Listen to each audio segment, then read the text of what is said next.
Hey, what's going on, nation? Keith Billis here. Two dads in a lab trying to be, we are trying to be 2% better on the eve of Father's Day weekend. I'm here solo today. My good friend, my brother from another mother, Di Manuel, taking a day for himself. Important, gentlemen, take self-care. I know we're always so focused on taking care of everybody else. Well, take care of yourself. But I'm not solo. Oh, no, we're two dads. I'm not the one dad. No, two dads. So the second guy, I went and dug him up. Oh, wait, hey, I went and dug him up. I went and dug him up. Yeah, I dug him from down under. Michael Ray is joining me here in the lab today. Oh, listen to the background music too. Di, sorry, man, had to do a little differently today. I know you and I just boom right into it. Today I felt a little, it's Friday. I'm in a good mood, Michael Ray. I had a good morning show today. And I love, so Michael, I got a guy who joins me from the future, and I know you're in the future right now too, because it's 3 o'clock in the morning and you're on the other side of the planet. You're in the Southern Hemisphere. I was in the Southern Hemisphere a couple of years ago. It's pretty cool. I was like, oh, wait a minute. There's no Big Dipper. Yeah, it was a whole new experience for me. It's all turned around. I was going that way when I was actually going that way over there. But I have a guy in the future joins us every morning on the show. His name's Enzo. We call him the future because he's in the future. So we got the future joining us here today. Michael Ray, a LinkedIn top voice in gender equity in 2022. Oh, so like a few years ago. So he's actually not one anymore. Nope, that was 3 years ago. So excuse the fact that's the past. I kid. Michael's like, what do you mean? That's Keith. No, he's a solo dad. That's why he's here. He's an author. Oh, but you know what I like though? I like that he hasn't said he's a best-selling author. Right? Yeah, because they're a best-selling author. Michael's like, oh, I'm an author. I love that because that just tells me he's humble right off the bat. Public speaker, blogger, master of ceremonies, and advocate for equality and change. Yeah, I said advocate for equality and change. Let's not pause any longer. Let's invite Michael Ray to the show. Dude, I just got the sound effects. Oh, I just got the sound effects rocking and rolling today, guys. But Keith, why don't you use the sound effects when I'm on the show? Like, because Di brings the West Coast vibe. It's that old kind of. Michael, speaking of vibe, you got up in the middle of the night for me, for us, for the show, for all the dads around the world. And for that, I am extremely grateful, or I am humbled, or I don't know what to say. Because right now where you are, it probably sounds like this.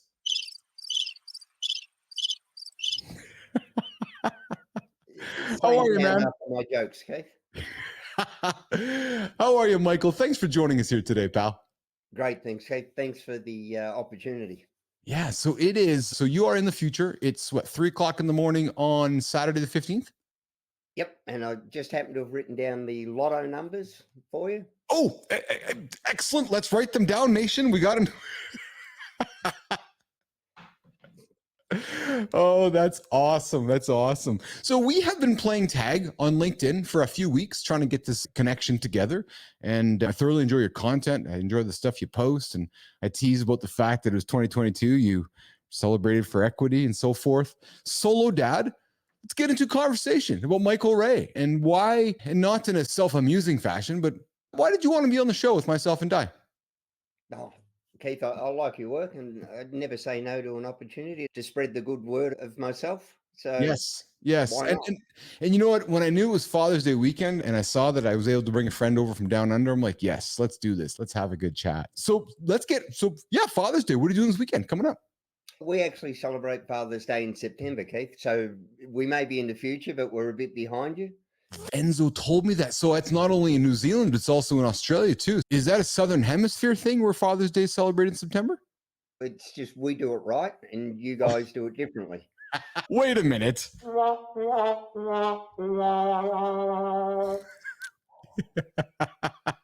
I will tell you, when I was down in Australia, I went and swam with some white sharks with Rodney Fox Adventures a couple years back. And while we were out there, they're like, yeah, look up in the sky and you're not going to see the Big Dipper. I was like, yeah, we have the Southern Cross. That's right. Exactly. And I was like, and they said, yes, instead we have the Southern Cross. And if one has never left the Northern Hemisphere, It's actually disorientating. And now I don't know if you yourself have been up to the Northern Hemisphere, but you have. It's somewhat disorientating, isn't it? It is, but plus you guys drive on the wrong side of the road. That causes all sorts of problems. Yes. Hey, so it's funny. We took the train from where was it? Brisbane, no, Adelaide to Brisbane. And my my buddies. So you're gonna drive, eh? And the whole time I booked the whole trip. I'm thinking he's driving. We get there and he's like, "You're gonna drive?" And I was like, yeah, all right, I guess I'm driving. So we're driving stick. We're driving on the other side of the road. We're driving in a foreign place. And it was an experience that, yeah. How, Funny is that dads, it's funny because we're not here to talk about my experience in Australia, but dads everywhere can relate to what you and I are talking about right now. how many times did you open the door, Keith, and think, "Gee, someone's stolen the steering wheel?" And it's Yeah, it is so true. It is so true. So let's talk about Michael. Let's talk about author. Let's talk about being a dad. What's being a dad to Michael? oh, Keith, it's the most fun I've ever had. I read a lot of the writing about it, how it's the most thankless, stressful, underpaid, undervalued job. I've obviously got the easiest kid in the world, but to me, that the opportunity and the ability to get to steward a kid through the world where everything's new and awesome and exciting and interesting is great. Those hours spent just looking in rock pools, discovering stuff and coming up with the explanations. Of course, they're dad explanations where you don't actually know what it is, but you can tell them anything. And for that brief window in time, they think you're the font of all knowledge. They believe anything you say, so you can Yeah. make anything up. And that's what it is for me.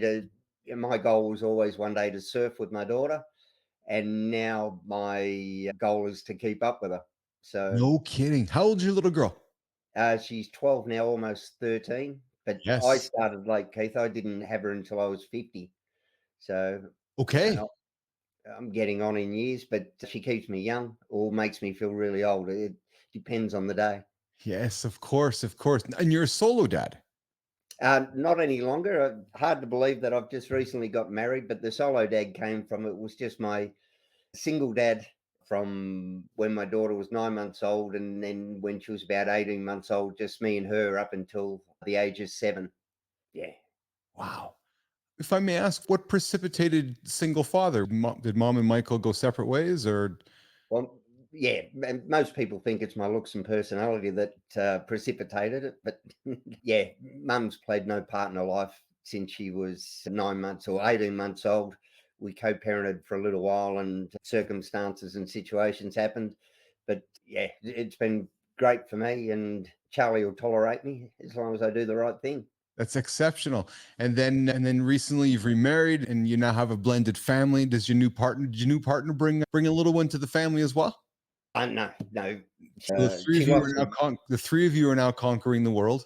Yes, yeah, she lost a daughter when she was younger, so it Oh, was a great opportunity for her to get a second go at it. But yeah, we're a great family. She's my superior in every way. She actually physically stronger than me. She holds multiple world records in a sport we both compete in, but I can outcook her. So we've really oh, got when it comes to equality.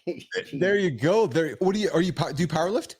yeah, Oh, powerlifter. that's fantastic. Are you teaching your daughter powerlifting or is she staying in the water? No, she held her first Australian record at 11 years old, lifted just over double her body weight in a deadlift. My wife holds, I think, about 40 world records. So I've got a couple of Australian records somewhere on the wall there as well. But, if we went, there's a formula they used called the Wilkes Booth method. Both my Yes. wife and my daughter would beat me in the contest with their lifts. So, No, when there's a jar with a lid won't come over, I just hand it off. You you open it. no kidding. Yeah. Here's a question for you. I got to go to this cut here. You said your daughter was 11 when she won that medal. There are people that would ask the question, or would maybe chastise you. Michael, your daughter's 11 years old, powerlifting, lifting weights. She's not developed yet. What is she doing lifting weights? What is she doing in the gym, Michael? Why are you pushing her? Raw. Let's address the elephant in the room of people going, what? He's got his daughter powerlifting at 11 years old? They're all old wives' tales and not my wives' tales. Keith. As long as it's appropriate and reasonable for the individual, it's good. But it's so much more than just sport. The growth and the confidence. She loves beating the boys, but now she's turned it around where I don't need to beat the boys. I just need to beat myself. She beat the boys in the contest, lifted more than that. So, yeah, what do you do? It's what she wants to do, and she's quite good at it. I'm fully supportive of that. I asked the question because that's what I'm paid to ask. But I don't, but the question bothers me because it's like we all know strength is the magic we know strength is the magic potion to life. We know strength makes us live stronger. We know muscle mass. We know all that is good. Now, I know that Michael's not jacking his kid up with steroids and human growth syndrome, all that at 11, 12 years old. He's probably feeding her. She has an interest in lifting some weight. Her dad does it. Let the kid lift some weight. Like, honest to God, let the kid lift some weight. Let the kid enjoy some time with their dad. And because I'm certain you have been questioned about that. Am I wrong? Oh, 100%, Keith. But also, too, it's Just garbage. Yeah, just rubbish. She's not going to have to worry about osteoporosis at any stage in her Yes. life. And Yeah. you know, Well, you know what? And think about the great habits she's learning right now. Yeah. Because you don't get strong by accident. You got to, we talk about discipline on my morning show all the time. We talk about here in the lab, discipline and all those things that are important to move forward. And the things that your daughter are learning by showing up and lifting up a heavy thing and putting it down every day, that's exceptional, man. That's exceptional. Yeah, she loves sport. She plays our version of football, so AFL. Mm. No heads, no helmets. Won't play soccer or basketball because there's no tackling, and she's just a beast on the field. But it's what she wants to do, and wants to be strong and wants to challenge herself. So why wouldn't I let her? Exactly. And I got my good friend, my co-host in the mornings, Christopher Keach, joining us from Los Angeles. And he's right. You don't get strong by accident. And yeah, I hear that argument too often from people, and it just bothers me because and you know what? I'll just say this too. No doctor standing in front of me that looks like he should be in the gym should tell me that my 11-year-old should not be lifting some weight. There's too many doctors out there that should go look in the mirror before they're offering up advice. And I'll leave that there with this. Let's continue down the path of teaching our children good discipline and good morals and good values. And it sounds to me like that starts in the gym for you, because it starts there for me too. And my kids on the other side of this wall, there's a big, massive gym. And my kids know that it's being healthy is not by accident. Doing little things every single day, creating that discipline. So let's continue down the path, Michael, about teaching your daughter about these ideas of discipline and taking care of herself and so forth on this eve of Father's Day weekend, really. We're the example for our children, Keith. So it's not so much do as I say, but do as I do. And Yes. we all train. We owned a few gyms as we've travelled through life. So she's grown up in a gym. She loves to box, but I get down and train the football team, and she apologises to the team to start with. Oh, Dad's gonna do this, and your legs are gonna hurt. I'm sorry, guys, but Yeah. we've got to do it. And so yeah, it's good. It gives her a self confidence and the realization that it's failure is part of it. So we set our goals, whether we reach them or not. It's a journey that as long as we're striving, and year by year, bit by bit, she improves. It's easy when you go through the rest of the hours of the day with your daughter to bring those lessons that she learns in the gym to every day, isn't it? Yeah, yeah. You do the work, you get the results. You don't complain about the results you didn't get from the work you didn't do. Yeah. So cliche, but cliches are often very true, aren't they? Yeah, it's what I always talk when we talk about stereotypes, Keith. It's both the power and the problem with stereotypes isn't that they're untrue, it's that they're insufficient and incomplete. They make that one story the only story, and it's like a bag of Skittles. I want to see all the other stories. I don't want to reach in and know that I'm going to get a red one. I want to see what colors are in that bag of Skittles. Dude, you're full of sound bites, man. I'm just pausing along here. I'm just gonna lob balls up across the world and let you hit them back to me. We can just create content. Bang. We can invite you back in a single day. We're gonna make a 60-minute show with 1-minute segments the whole way. It's just gonna be brilliant. I love it. Hey, Michael, so I want to get into a topic that there are men out there, there are dads out there that have experienced with you. Raising a child from 9 months and just going to work. And what I mean by going to work, I don't mean going to work, living life. It's okay. Me and you, kid, you and me against the world. I don't know if there are many dads that have these conversations or hear these conversations. Talk about that. Talk about being a single dad, a little baby, the challenges, that journey, thinking about dating again one day, thinking about bringing another female into your daughter's life, like that whole journey from she's a baby to you said at 7. There's a lot happening there for you as a human being, Michael Ray, going from a former relationship, you got a child, there's a lot to unpack there, Michael. There are guys listening and will be listening to this one day going, okay, somebody speaking to me right now. Can we start that journey together, Michael? 9 months. Oh, Keith, I grew up in a stereotypical heteronormative family where dad went to work, mum ran the household. They raised 3 kids. 2 of them turned out, pretty good. And then there was me. And in the beginning, before my daughter had shown up, if you had have done a straw poll on who was better suited to raise a child, whether it was a cheese sandwich, a house plant, or me, I'm not saying I would have come last, but it would have been a tie for second.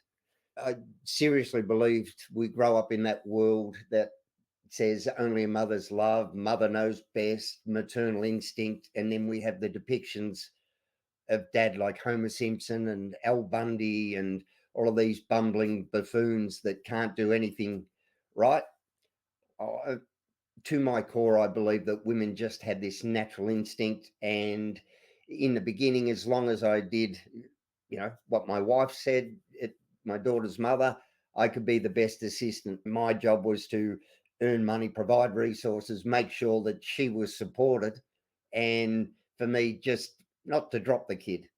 Then at 9 months old, when we separated, and then later at 18 months old, then it was just me. Suddenly it was like, oh my goodness, this could all end badly. But then slowly, bit by bit, I had some great mentors and great friends that said, you got this. If you think that we knew anything more than you did when our kids turned up, you're kidding yourself. And then it became quickly apparent that we had more in common, or I had more in common with mums than different. And do dads parent differently to mums? Bloody hope so, Keith. I really do. But the way that it's framed, if a dad does it differently, dad's doing it wrong. But mums do it differently to mums all the time. But then you get bombarded with that unsolicited parenting advice. And it's not subtle, it's not gentle, it's all you should, you need to, you must. And then you start to doubt yourself. But not only do we doubt ourselves, Keith, our kids hear this.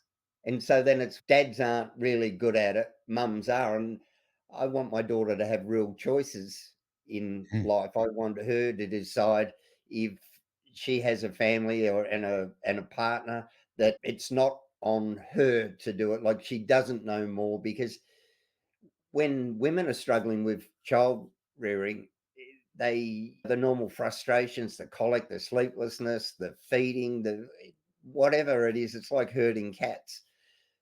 They struggle to reach out for help because society says not only are you maybe struggling as a mother, you could slightly be flawed as a woman, because it's just meant to be natural. And women will wait until it's a crisis point, whereas I had no hesitation reaching out to me. Like, there's been tears and tantrums and vomit and dirty nappies, and it's not even lunchtime yet. What should I be doing? That's getting to me now at my age, where it could be happening. But that's why I say to dads, jump in. It's not easy, but it is simple. And if you come to it with that acceptance, this is normal. I am tired. It's part of the package. You can't take something out without bringing down that whole house of cards. So I love the good stuff. The not so good stuff enables the good stuff. And I'm not going to miss a moment of it, because tomorrow will be a different day. And if you just have a bit of a laugh at it. And you go, you're kidding. How long has this been going on? Why do we still have kids sometimes? There's got to be something good coming. And then you get to that great stuff, just some of those hugs, or when your kid falls asleep on your chest, or you've been out for the day and they're asleep in the car in what I call a fun coma, where you've just run the legs off them, and it's just great. And you get home and you tuck them in, and there are those moments where you walk in at the end of the night, you've walked through, you've switched the lights off, the kitchen's clean, you've got everything away, and you open the door and you're looking at that kid and you just watch them, arms everywhere, and you're thinking, my shoulders would be in agony. And you can literally stand there for minutes until you hear that little voice, Dad, you're creeping me out. What are you looking at? So sorry, Bob, I thought you were asleep. Oh, we're hanging out with Michael Ray here. Keith Billis, Michael Ray joining me down under, two dads in a lab, trying to be 2% better. Di Manuel is taking some time for himself here today. Get better, friend. Sending lots of love here from the lab, and I know from down under from Michael. Michael, at this point in the show, we typically like to wrap it up around now and to leave with an actionable tip. But when we come back for episode number 2 with Keith and Michael, two dads in a lab, I want to continue the discussion about solo dad and those proud moments. And she's 12 now, some of the challenges you've had along the way. But before we go there, I want to wrap up with some of those guys right now that are in the early days, when you were in it, 9 months, first year and a half, second year, third year, and you look back on it now, you're like, oh yeah, it was only getting easier every single day. Give a guy tuning in right now who's in the early days of his experience as a single father with a little child, be it a baby, be it an infant, toddler, one thing, one golden nugget. What are you giving him? Keith, my thing is, do not believe for a second that the day your child's born is when you've become a parent. That's when you begin becoming a parent, and you keep becoming a parent every day after that. It doesn't get easier because our kids mature. It gets easier because we grow and mature. Parenting isn't so much about our children, but it's about us. It's that beautiful Viktor Frankl thing. It's how we respond to these challenges that's on us. And it's okay to be unsure, and it's okay to worry. At the end of the day, they're pretty resilient little bundles of joy, and they pay a compounding interest. Every minute that you put in with them comes back threefold the further down. Think that you can delay today's stuff, because it'll come back and bite you on the ass in a couple of years' time. So pay attention. Don't miss the good stuff. There is so much gold in the moments between the moments, and just enjoy it. Yeah. I love that you said that. There's so much gold in the moments between the moments. I'm a fan of the moment in between the moment, Michael Ray. And I thank you for joining us here in part 1 of our discussion. Keith and Di Manuel, two dads in the lab trying to be 2% better. Di's off today, myself and Michael Ray. I invite you to tune in for the next episode. Michael's sticking around for episode 2, which drops in a couple days. We drop them every Wednesday and Friday. So I invite you to tune in for the next episode. We're going to keep talking with Michael about his journey as single dad, becoming an author along the way, becoming recognized along the way on LinkedIn and different platforms, and waking up as the young man at 42 of a father on the eve of Father's Day in North America. Thanks for tuning in to Two Dads in the Lab, trying to be 2% better. We're back in a couple of days.